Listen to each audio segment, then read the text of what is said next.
Olá, pessoal. Olá e sejam bem-vindos aqui à nossa seguinte palestra, à nossa sessão. Hoje temos conosco a Ana Carolina Zimmermann. Ela vai conversar e nos apresentar o tema dela, de conectando os jovens líderes rurais e urbanos para a cocriação de sistemas alimentares resilientes. A Ana é realmente uma apaixonada empreendedora e trabalha também pelo desenvolvimento humano. Por favor, deixem as suas perguntas, comentários aqui no chat. E, bom, Ana, por favor, comecem, nos apresente as suas ideias, os seus projetos. Muito obrigada, Joyce. Estão me ouvindo bem? Excelente. Obrigada pelo convite. É uma honra estar aqui, falar com juventude, falar com gente que se importa com o bem do mundo. Eu vou pedir desculpa pela minha voz. Eu estive em Cuiabá esse final de semana e estava quente e frio, então eu vou dar meu melhor, mas já peço desculpas antecipadas. E então, como você me apresentou, quem sou eu, né? O que eu estou fazendo aqui? Eu sou Ana Carolina Zimmermann, eu sou, na verdade, engenheira de produção aqui pela Universidade de Brasília, brasileira. Eu tenho especialização, tenho MBA de gestão de projetos e de agronegócios pela Universidade de São Paulo. Sou apaixonada por empreendedorismo, por gente, né, desenvolvimento humano. Não sei o quanto que na América Latina, onde vocês estão, o movimento Empresa Júnior é bem reconhecido, mas eu fiz parte do movimento Empresa Júnior, que é uma rede grande também ligada a empreendedorismo, fui da Brasil Júnior, enfim, embaixadora Choice. O meu negócio é rede, né? Então, Choice de negócio de impacto social, ProLíder, que também é outro programa de formação de lideranças. E atualmente eu sou uma produtora rural, então eu trabalho com pecuária, sou pecuarista, sou consultora também, estou conduzindo alguns processos de planejamento estratégico, sou ganhadora da CNA Jovem, vou contar um pouquinho para vocês o que foi isso nessa edição de 2020, 2021, e ficou faltando ali, mas também sou cofundadora da Base, que é uma ONG para a gente promover a agricultura sustentável. Então, eu adoro rede, para vocês conhecerem um pouquinho a minha história, de onde que eu vim, de que lugar de fala que eu estou falando. E eu queria propor para a gente começar fazendo um jogo. Então, vamos jogar, em espanhol, não sei se é joguete, como é que a gente fala de jogar, enfim. Vamos jogar, um game. Então, a primeira coisa para a gente aquecer, para a gente estar aqui, queria que vocês pensassem em casa, ou no escritório, onde vocês estiverem, se 1/3 do alimento produzido no mundo é desperdiçado. Vocês acham que isso é um mito ou verdade? É verdade. Então, 1,3 bilhões de toneladas hoje de alimentos são desperdiçados por ano. Isso é já a fonte da FAO de 2013, mas esse dado ainda continua sendo verdade, essa proporção. Mais uma. 5% do mundo encontra-se em situação de fome. É verdade ou mentira? Mentira. 11% do mundo está em situação de fome hoje, correspondendo a 815 milhões de pessoas. Então, além disso, tem 37 países que estão no mapa da fome da ONU. E aí, a gente falando de insegurança alimentar, isso está incluído, né? Aquela clássica, né? Falta alimento no mundo. Se tem gente passando fome, então é porque falta alimento no mundo. Na verdade, não falta alimento no mundo, falta acesso ao alimento. 25% de todo alimento desperdiçado que a gente já tem já seria o suficiente para alimentar a população com fome.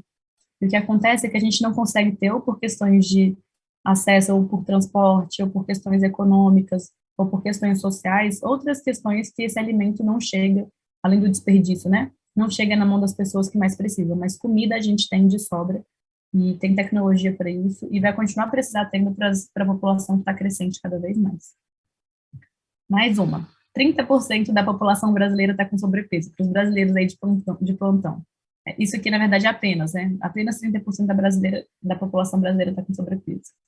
E não, na verdade, mais de 50% da população brasileira está com sobrepeso e 20% da população adulta está obesa. Isso aqui é importante, quando a gente fala sobre desnutrição, não significa que só pessoas muito magrinhas estão com falta de nutrientes, pessoas obesas também podem estar com desnutrição. Isso tem a ver com a qualidade dos alimentos que a gente consome. E no Brasil, o consumo é uma etapa significante de desperdício dos alimentos. Eu estou falando muito do Brasil, tá, gente? Mas o Brasil ele é muito parecido com as características da América Latina, que eram os dados da nossa realidade. Então, sim, 20% dos alimentos que a gente desperdiça são desperdiçados dentro da família brasileira e 42% fala que desperdiça sobras nas refeições frequentemente, né? Então, gente passando fome e gente desperdiçando. E, por fim, será que a gente come muitas frutas, legumes e verduras? Aqui a gente tem essa acha que é abundante, que a gente, né, tipo, diversidade e tal. Mas, na verdade, só 24,4% dos brasileiros seguem uma recomendação da Organização Mundial da Saúde para a gente ter uma alimentação saudável. Então, o ideal é que a gente comece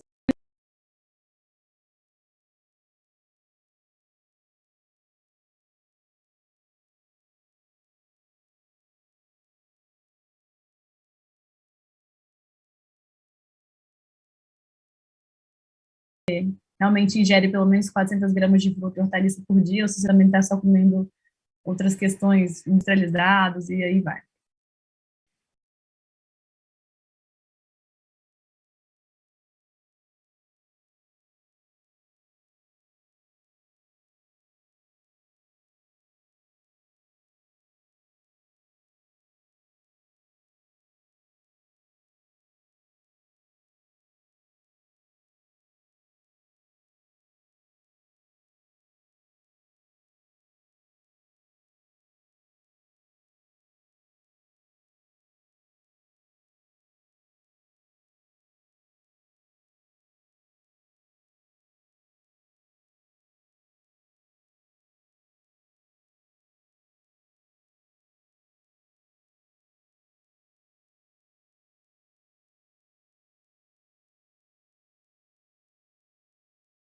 Claro, por mais que tenha, queira colocar a vida real ali, tinha toda uma série, uma prática, não tem nada.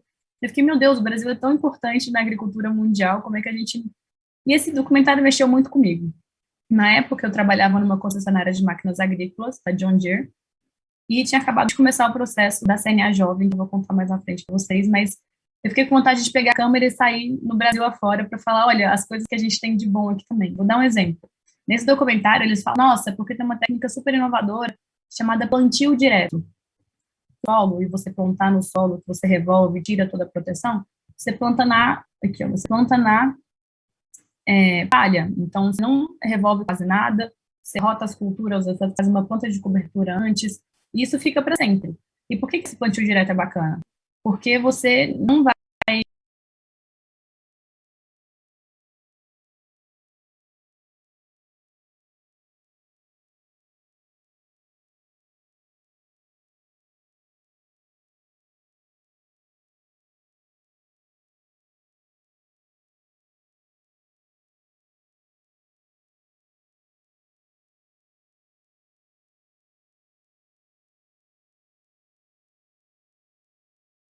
a gente tem adoção, tem a sociedade, uma Federação Brasileira do Sistema de Plantio Direto no Brasil, e a previsão é que até 2030 mais de 75% das propriedades tenham adotado o sistema de plantio direto no Brasil. E você fala, cara, por que não tem uma menção disso, né? Por que não fala que foi feito no Brasil? Por que não fala que no Brasil a gente usa isso há tanto tempo? Por que isso não é visto? Isso começou a ficar ali na minha cabeça. Esse sistema, ele pode sequestrar, até repetir aqui, mas ele pode sequestrar de CO2 ou equivalente com isso. Então, a gente começa a falar de uma agricultura que, além, o pessoal fala muito de emissão de gases, mas a gente começa a sequestrar também carbono, e ter uma agricultura zero carbono ou sequestrar a balança produtiva. Além disso, no Brasil, a gente também tem um plano ABC, que é agricultura de baixo carbono, ligado ao governo, e aí tem plantio direto. A gente também tem um sistema de integração lavoura, pecuária e floresta, que você consegue integrar o que tem de pecuária com a parte de lavoura, com a floresta, né, já diz o nome, e facilita também a parte de retenção de carbono.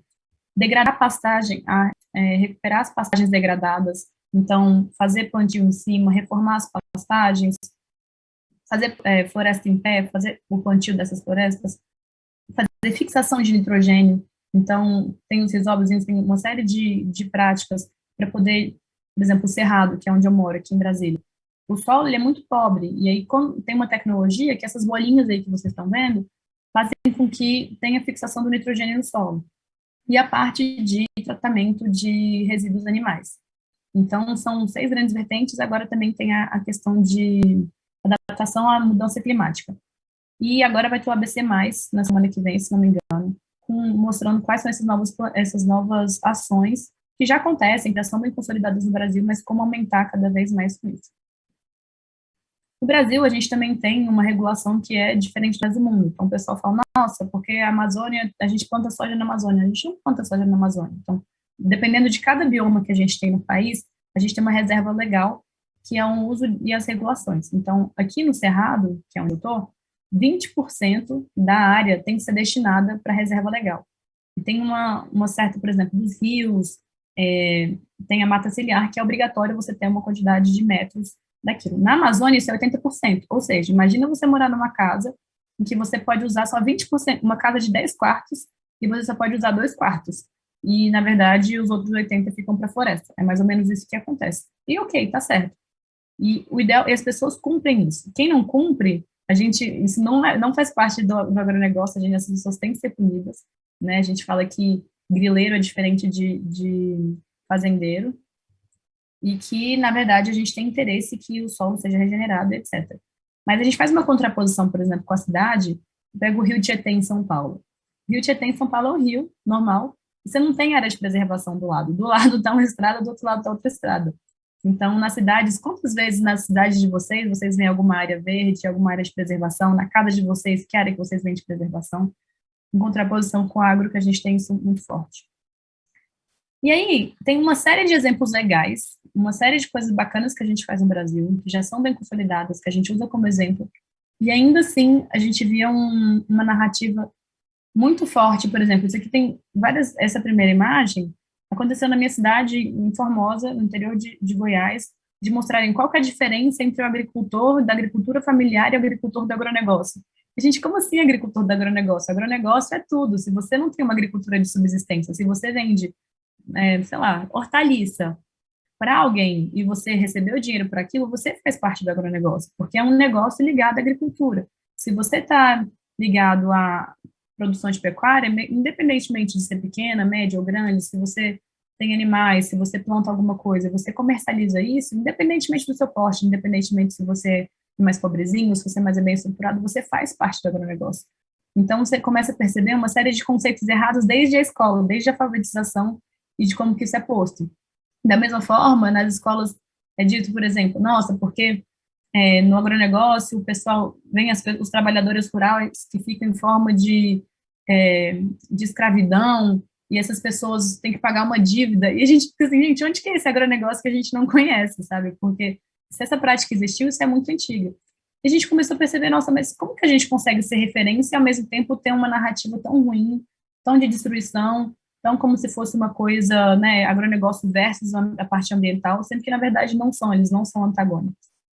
E aí com isso, junto com outros 8 produtores, a gente criou uma organização chamada BASE, que é Brasil Agro Society Environment, é uma ONG que a gente tem por missão divulgar as boas práticas que acontecem no Brasil, divulgar as boas práticas, não só para as pessoas de fora, mas também para dentro, porque em nível de profissionalização, a gente tem agricultores que já usam essas práticas há muito tempo, geralmente são mais tecnificados, são pessoas que têm mais informação, mas ao mesmo tempo a gente tem médios e pequenos produtores que não têm acesso, ou não têm acesso a recurso. Eu vou dar um exemplo.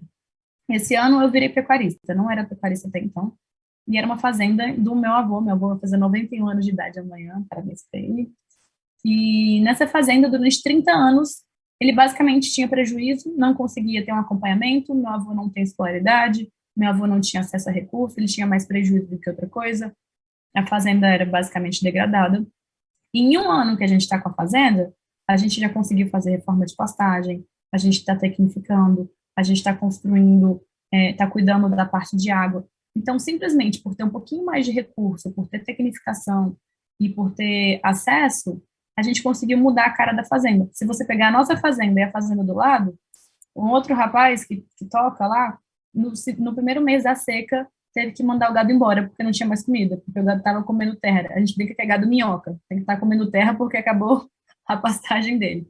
Então, existe muita coisa ainda para a gente melhorar dentro do Brasil, e a gente quer mostrar mais essas boas práticas para o Brasil, e também mostrar essas boas práticas para o mundo.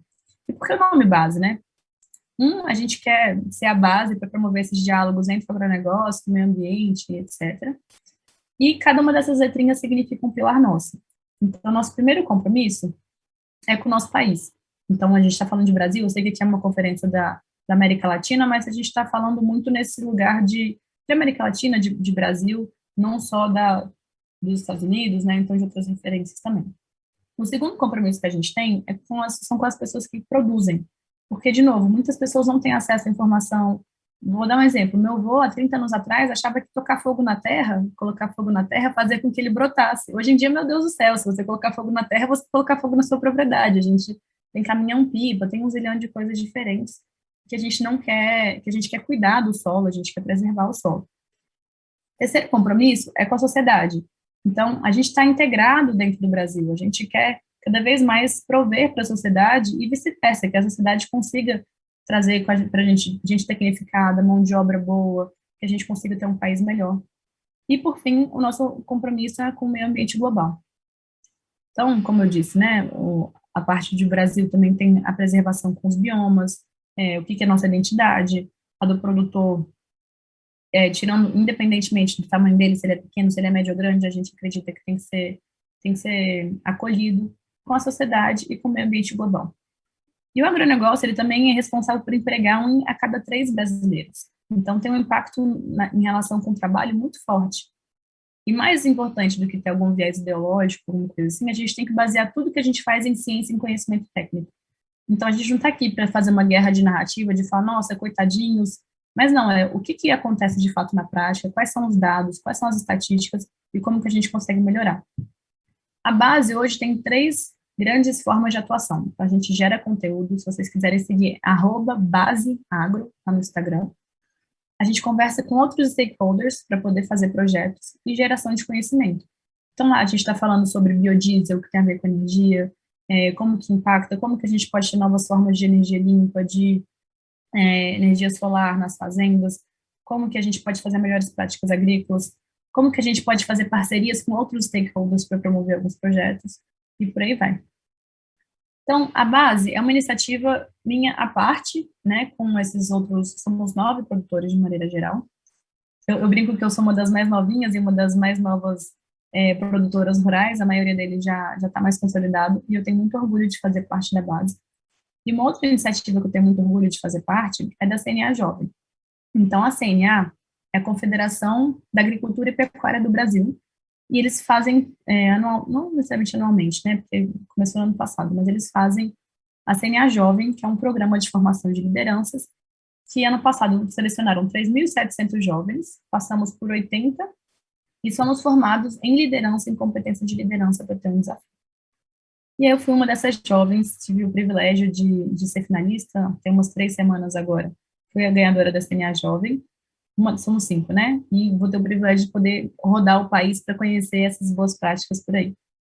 Então, eu queria trazer alguns conceitos que eu vim aprendendo nessa jornada com a CNA Jovem nos estudos que a gente tem visto. O primeiro é de sistema alimentar. O que é sistema alimentar? É tudo que envolve os alimentos. Então, desde a produção, o processamento, a distribuição, até o consumo. Todo mundo que come, se você come, se você tem boca e você come, você está no sistema alimentar. Um outro conceito bacana da gente introduzir é de economia circular. Como que a gente consegue recuperar os recursos de forma natural? A gente vai falar um pouquinho mais para frente. Também tem os negócios de impacto social, que são empreendimentos que a gente busca para poder ter um impacto positivo na vida das pessoas. Além de só você ter uma empresa, o que ela gera de volta para a sociedade. E os conceitos que vocês devem estar carecas de saber já, de ESG, ASG, que é a parte de ambiental, social e governança. Eu corro risco de estar sendo bem repetitivo aqui, já que todo mundo já trabalha com energia, sustentabilidade, você já deve estar sabendo mais do que eu. Então, sistema alimentar. Tá? Até em espanhol aqui para vocês, nem sei se eu vou saber traduzir tudo, mas vamos lá. Então, o que a gente tem de sistema alimentar? Tem a pré-produção, que a gente estava falando, por exemplo, de insumos agrícolas, a gente fala de recurso genético, das sementes. Tem a produção, que é lá dentro da fazenda, a gente chama isso de dentro da porteira. Então, tem a gestão da perda dos alimentos ali dentro, a gente tem a parte de agricultura e pecuária. Então, agropecuária é agricultura e pecuária juntos, que são dentro da porteira. Depois a gente tem a parte de processamento dos alimentos, tem o transporte até chegar nos supermercados, etc. E tem quem prepara nosso alimento, pode ser dentro de casa, pode ser um chefe de cozinha, um restaurante. E tem de volta a gestão desses resíduos. Então, tudo isso que faz parte dessa imagem são sistemas alimentares. E quando a gente está falando de comida, a gente não pode falar só sobre agricultura, porque a agricultura é um pedacinho dela, ou então agropecuária. A gente tem que falar de sistemas alimentares que compõem todo mundo. Sobre economia circular. Então, a Ellen MacArthur, que é a responsável pelo conceito de economia circular, tem 3 grandes princípios dessa economia circular. Um é a gente eliminar resíduo e poluição. Então, assim, tudo aquilo que de alguma forma saiu como lixo, ele volta para dentro do sistema como insumo para alguma coisa. Então, por exemplo, o esterco. O gado comeu, está num confinamento e tem esterco, aquele esterco fica ali. Eu tenho amigos, por exemplo, que fizeram uma fábrica de compostagem. Então, eles pegam todo aquele esterco dali e se torna adubo orgânico para colocar em outras pastagens. Então, você elimina, não existe mais o conceito de lixo, você volta tudo para a cadeia de volta. Outra coisa, manter os materiais e produtos em uso. Então, como é que a gente consegue deixar isso dentro de forma de energia e continuar? E regenerar os sistemas naturais. Então, por exemplo, plantio direto, integração lavoura-pecuária-floresta. Como que a gente faz o ambiente ser melhor do que era antes? O cerrado, por exemplo, hoje é melhor do que era há 30, 40 anos. As lavouras velhas são melhores do que as lavouras que são novas, porque o pessoal colocou muita coisa para mudar, então calcário, tem nitrogênio mais fixado no solo, então são ligados à economia circular. Tem 3 grandes ambições para a gente melhorar isso. Né, adquirir esses alimentos que foram feitos de forma regenerativa, e quando puder, localmente. Nem sempre tem como fazer localmente, mas de forma regenerativa é justamente isso, né, tipo, que veio do plantio direto, que você sabe a procedência, que o pessoal, assim, insumos defensivos agrícolas, que o pessoal chama de agrotóxico, não tem problema você ser consumido se ele respeitar o período adequado. Qual que é o problema de você consumir um alimento que teve algum tipo de defensivo? É quando o pessoal colocou, não tem instrução, e aí vai colocar direto na prateleira sem ter tido as normas específicas. Isso é um problema. E geralmente acontece com as pessoas que não têm formação, com as pessoas que não têm cuidado. Então, é bacana ficar atento a isso. Desenvolver e comercializar os produtos de forma mais saudável. Então, até as marcas... tem não sei se vocês já viajaram de Gol, mas tem a Mãe Terra, que faz alimentos mais saudáveis, né? O pessoal que tenta pensar no design dos alimentos de uma forma que seja gostoso para a gente, que melhore a forma de ser saudável, e como que a gente aproveita esses alimentos ao máximo, evitando desperdício. Então, a gente já falou sobre aproveitar o caule do brócolis, outras formas que a gente às vezes jogaria fora, mas que a gente pode aproveitar na nossa alimentação. E aí, dentro da CNA Jovem, a gente começou a pensar, caramba, né? Lembra que lá atrás eu falei que tem um viés, né, agro do mal, as pessoas desmatam, tem tudo isso. Então, imagina se a gente pudesse ter um lugar onde o pessoal do campo e da cidade pudesse conversar sobre esses sistemas, pudesse conversar tranquilamente, um lugar onde a gente pudesse ter uma diversidade de pensamentos, de vivências, de locais, onde a gente pudesse trazer um pouco de descontração para esse diálogo, porque muitas vezes, quando a gente está falando de agricultura, a gente tem diálogos muito técnicos, né? Então, por exemplo, falei de plantio direto, mas o pessoal fala em hectares, fala em arroba, que são coisas que o pessoal da cidade não está muito acostumado. Então, como é que a gente traz uma linguagem mais descontraída? E aí, esse lugar já existe. Então, uma das soluções que a gente fez dentro da CNA Jovem, eu queria apresentar para vocês hoje, que se chama Tagarelo. Então, o nome do nosso time é Elo, né, de conexão entre campo e cidade. Tagarelo, em português, é como se fosse uma pessoa que fala muito, tipo eu, uma pessoa tagarela. E a ideia é que a gente traga uma pessoa do campo e uma pessoa da cidade para conversar juntos sobre algum tema em comum. Então, por exemplo, a gente falou sobre turismo rural. Turismo rural tinha uma pessoa responsável por turismo e uma pessoa que tinha uma propriedade. E aí, juntas, cada um colocou uma posição, mas elas conversaram sobre como que a gente poderia trazer o turismo rural e ser mais inclusivo. Esse episódio, por exemplo, o Francisco, o Chicão, ele trabalha com sustentabilidade, e a Carla, ela é pecuarista também. A Carla tem uma empresa além da pecuária, tem uma empresa de compostagem, e ele trabalhou com o primeiro evento lixo zero da América Latina. Então, a gente está falando como usar a parte de gestão de resíduos para a sustentabilidade. E a gente começou a fazer esse podcast, está disponível no Spotify, está disponível no YouTube, quem quiser colocar lá Tagarelo e dar uma olhadinha nos episódios, é bem bacana, foi uma forma da gente começar a integrar o pessoal do campo e da cidade. E qual é o nosso objetivo, né, com o Tagarelo? Eu vi que aqui na conferência vocês falam, quando todo mundo consegue fazer alguma micro-revolução, no final das contas a gente faz, milhares de pessoas fazendo uma micro-revolução, a gente consegue mudar o mundo inteiro. E a nossa ideia não é mudar o mundo de uma hora para outra, mas é que as pessoas comecem a conversar mais sobre isso, que elas comecem a dialogar, a garelar sobre os sistemas alimentares. Então, é para estar no carro ouvindo, para ser uma conversa de bar, para a gente conversar no almoço de domingo. Então, perguntar, cara, o que você faz com um macarrão que você joga fora? Ah, eu vou reaproveitar o caldo do brócolis. E que isso seja tão cotidiano, igual a política é para a gente. Porque quanto mais a gente está no nosso dia a dia, quanto mais a gente tem um novo repertório de palavras, quanto mais a gente consegue pensar nesse novo modelo, mais a gente muda a mentalidade, mais a gente consegue pensar em soluções para melhorar esses sistemas alimentares. Então, foi super legal, a gente ouviu, eu falei do talo do brócolis algumas vezes, né?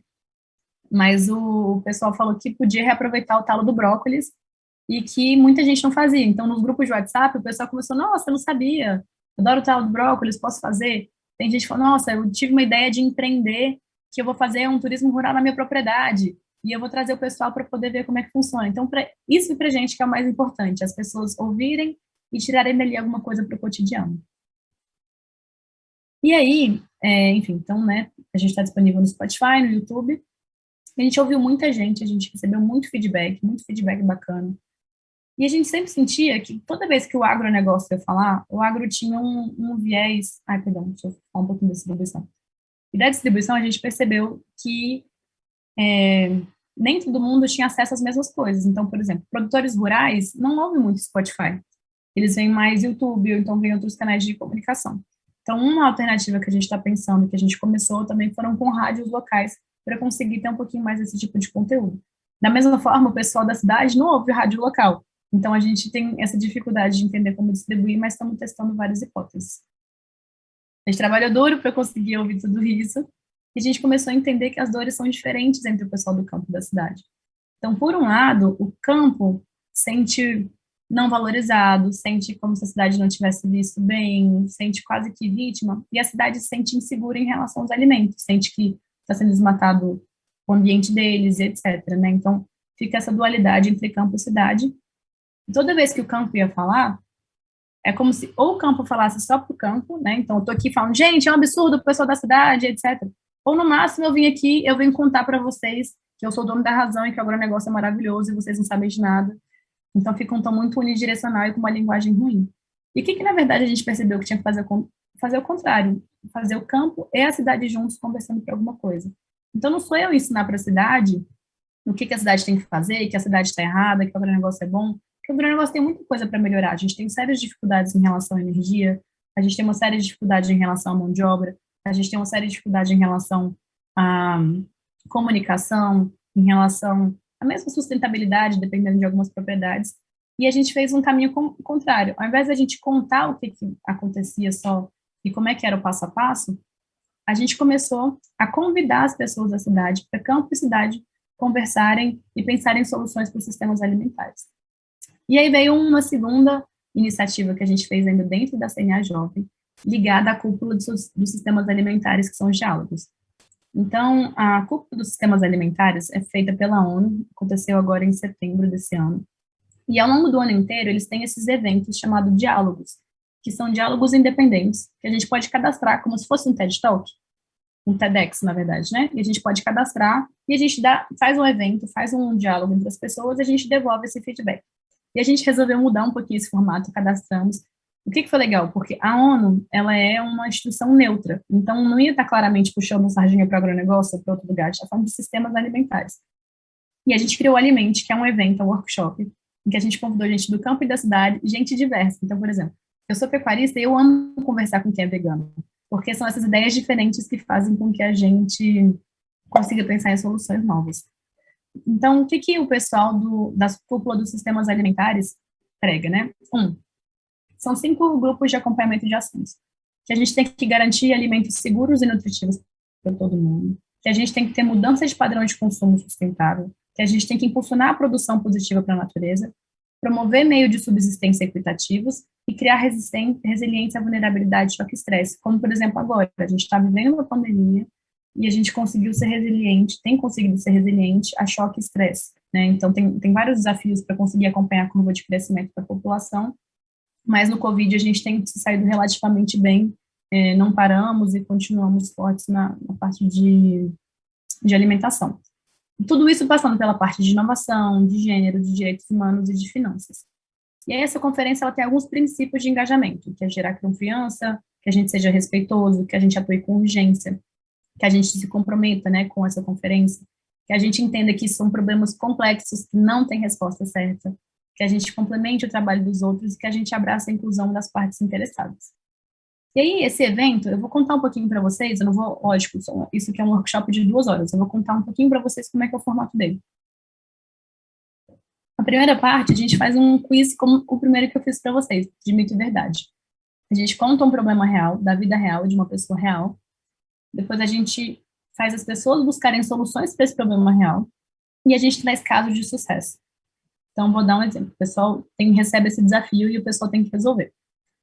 O primeiro problema que a gente foi atrás foi do desperdício do caju. Então, a gente trouxe uma pessoa real, da vida real, para contar que o caju ocupa a segunda maior área plantada de fruticultura do Nordeste, só que só 10%, que é a castanhazinha, que é o mais aproveitado. Que dos 2,5 milhões de toneladas de caju, 1,9 milhões vão para o lixo todo ano. E aí, o que é o legal disso? Que é um problema real, de uma pessoa real, da vida real, e as pessoas tiveram que resolver isso.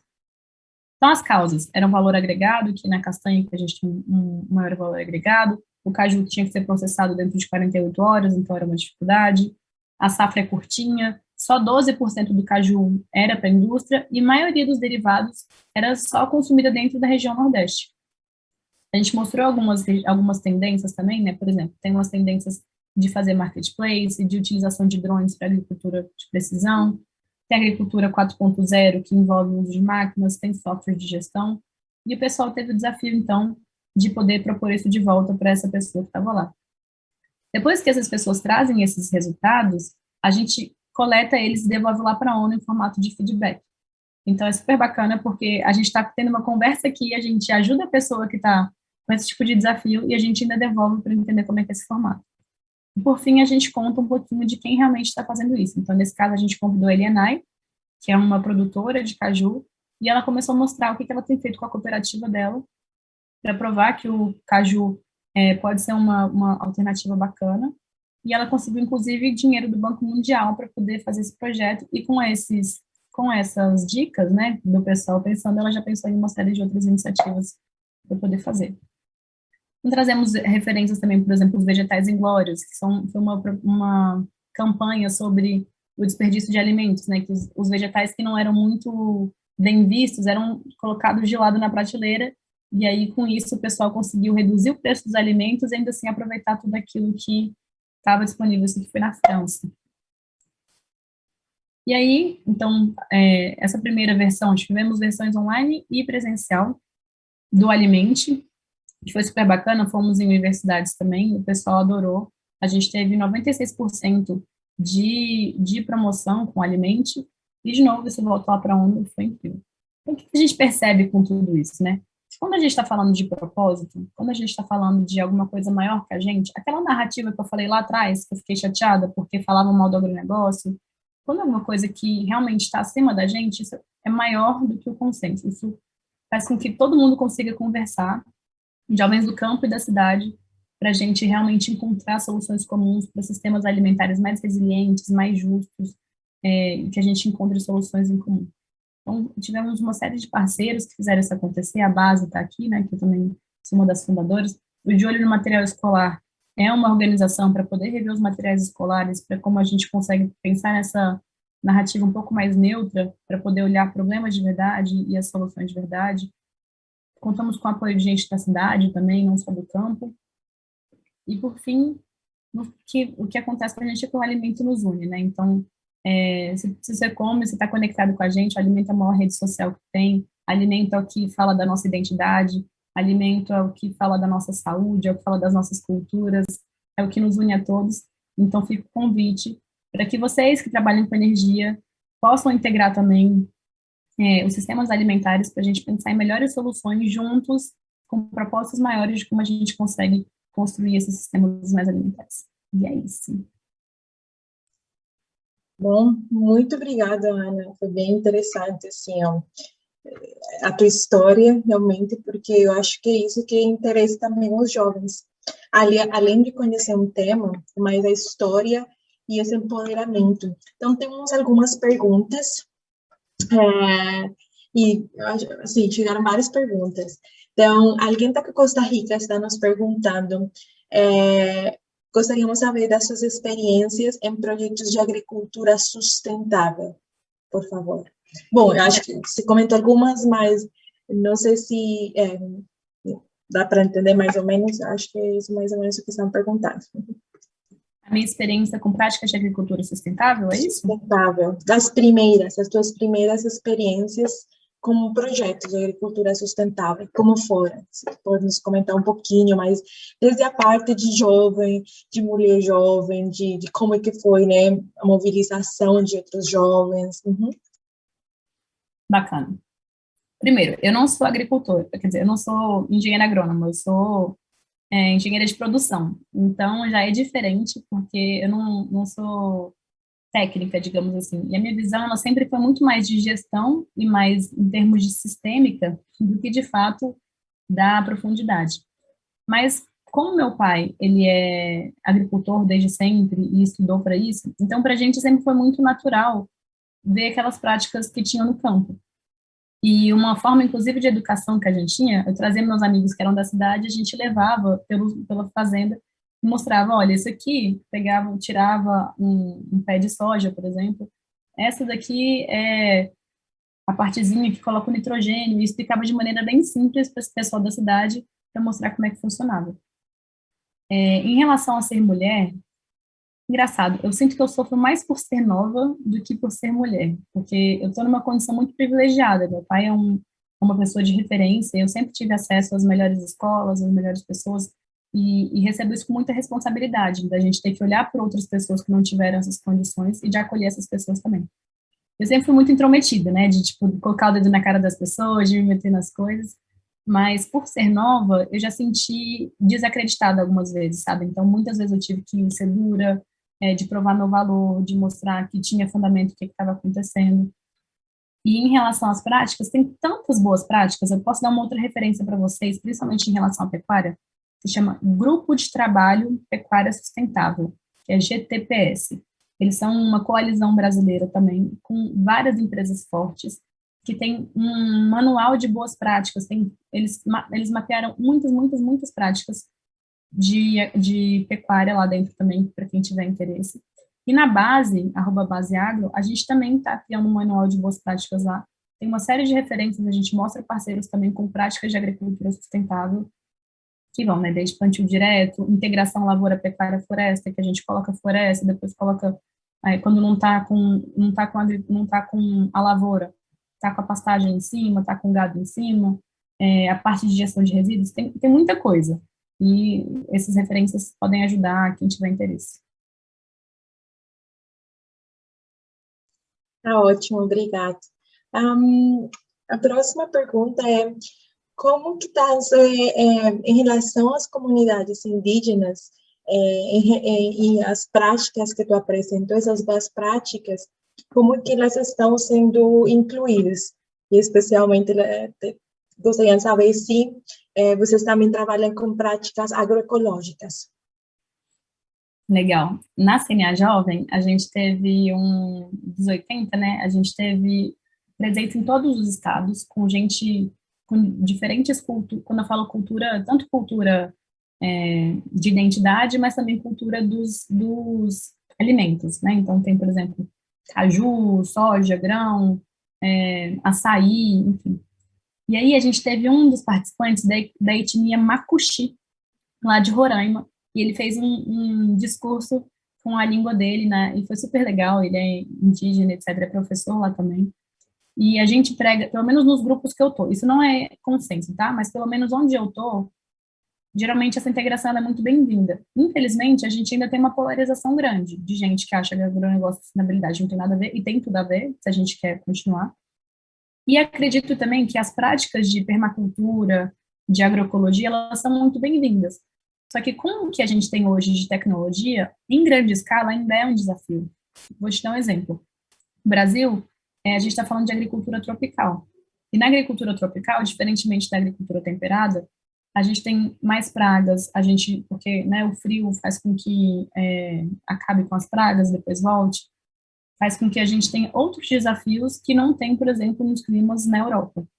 Então, não estou falando que é impossível, eu sou super entusiasta da agroecologia, de permacultura, etc. Mas hoje é um desafio fazer em grande escala para essas práticas, para conseguir suprir e ainda mais num custo que seja acessível para a população. Então, por exemplo, orgânico. Super encorajo quem queira fazer orgânico, mas orgânico muitas vezes não é orgânico, muitas vezes é mais caro e não dá acesso para populações que são mais de baixa renda. E muitas vezes você vai ver, o pessoal coloca orgânico como se fosse uma marca, mas na verdade não são orgânicos de verdade. Então a gente tem que tomar cuidado com essas narrativas e o alimento, se ele for bem conduzido, né, assim, por exemplo, tomate, o pessoal fala muito disso, porque se você colocar a parte de insumos agrícolas no tomate, e você não respeitar o tempo de carência, você consumir isso realmente é ruim. Mas se você não respeitar. Então, assim, as pessoas que de alguma forma colocarem o tomate lá e você não sabe qual que é a procedência, isso pode ser um problema. Agora, se você tiver coerência, né, não é um problema ser orgânico ou não. E ser orgânico também não significa que ele seja mais sustentável. Então, tem uma série de coisinhas que a gente vai vendo que são mais complexas e por isso que a gente precisa de gente vendo de diferentes óticas para ver como funciona. Mas temos contato com permacultura, temos contato com outras práticas, conheço gente que quer fazer até milho orgânico, outro tipo de prática, mas tem vários desafios para fazer isso em larga escala.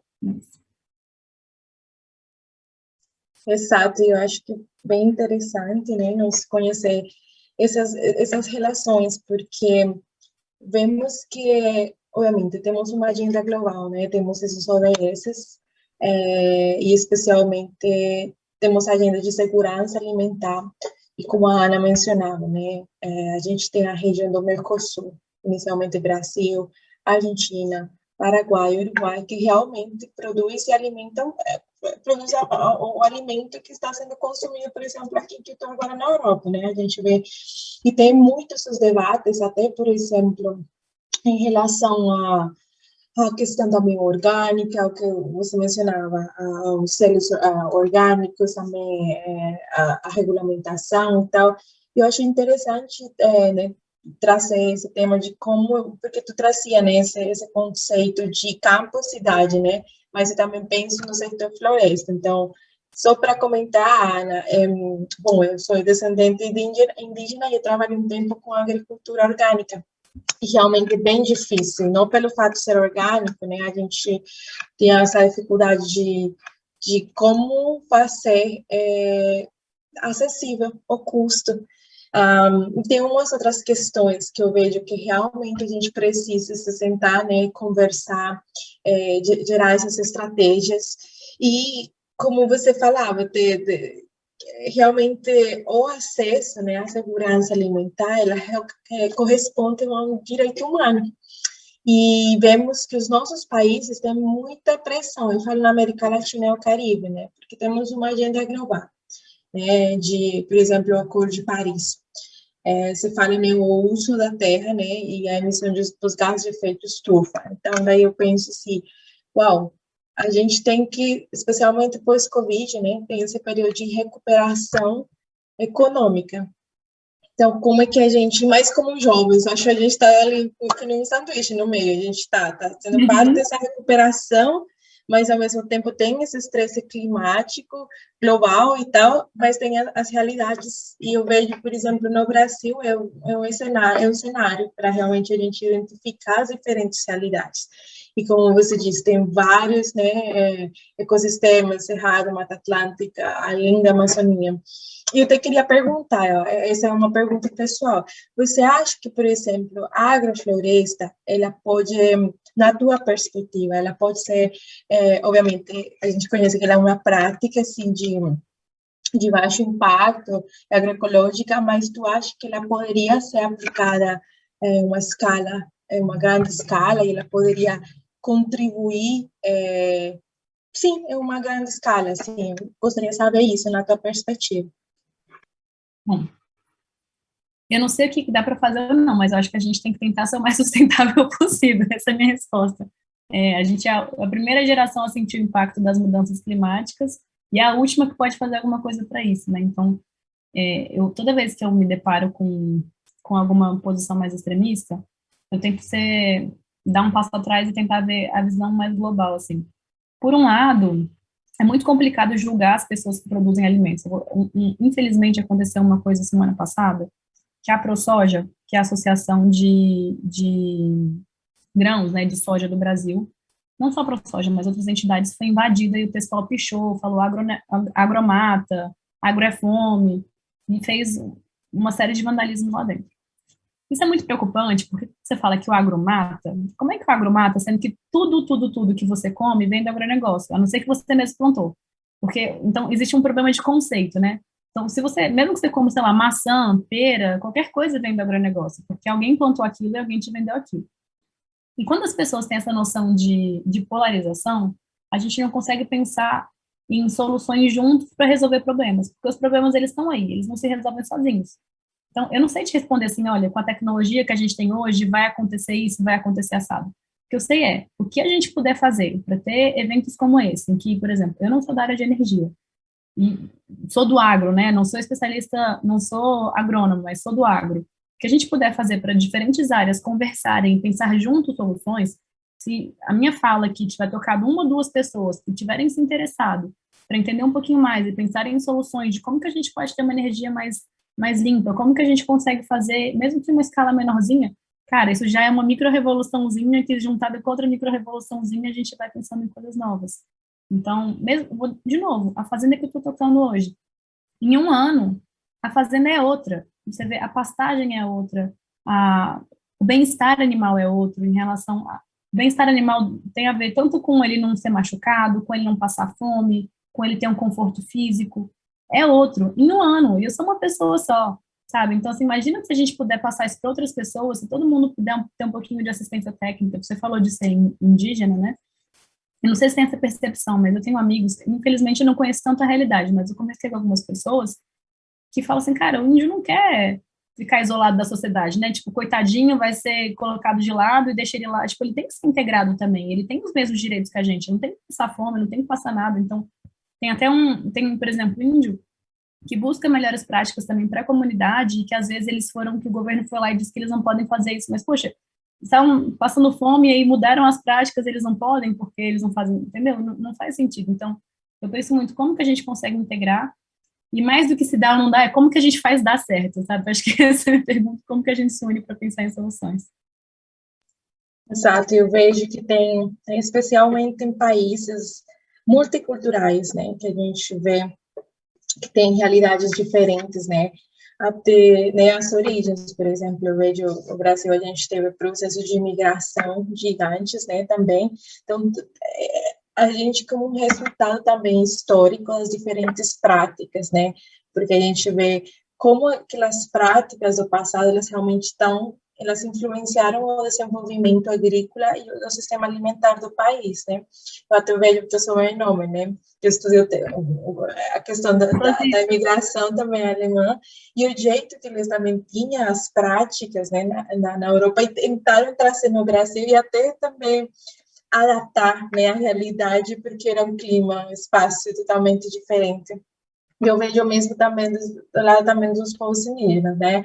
A gente tinha as nossas terras, especialmente antes dos processos da colonização, a invasão, e tem sido tanta disrupção, e eu acho que tem também tanta mistura, eu falo, cultural, de perspectiva, de paradigma, mas tem uma coisa que está certa, e que a gente tem mudança climática, e aqui a gente precisa, né, especialmente gerar não só uma mudança, mas precisamos também gerar uma própria segurança alimentar para nós como país, porque às vezes eu vejo com preocupação, né, o Brasil alimentando basicamente o mundo todo, e às vezes a gente vê esses índices que tu apresentava, né, no começo, por exemplo, de obesidade, né, das pessoas em situação de fome.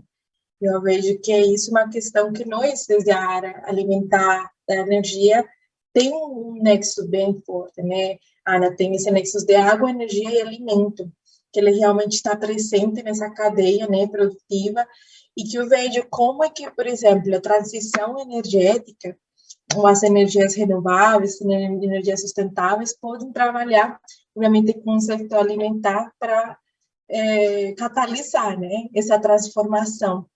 E eu vejo que estão acontecendo, especialmente, assim, tem vários colegas que começaram especialmente na região do Mercosul e também no Paraguai, que eles estão tentando, com o sistema agro, porque também o país tem uma cadeia produtiva muito forte em relação à produção de soja e tal, como tentar, por exemplo, que esses sistemas também usem energias mais sustentáveis, né?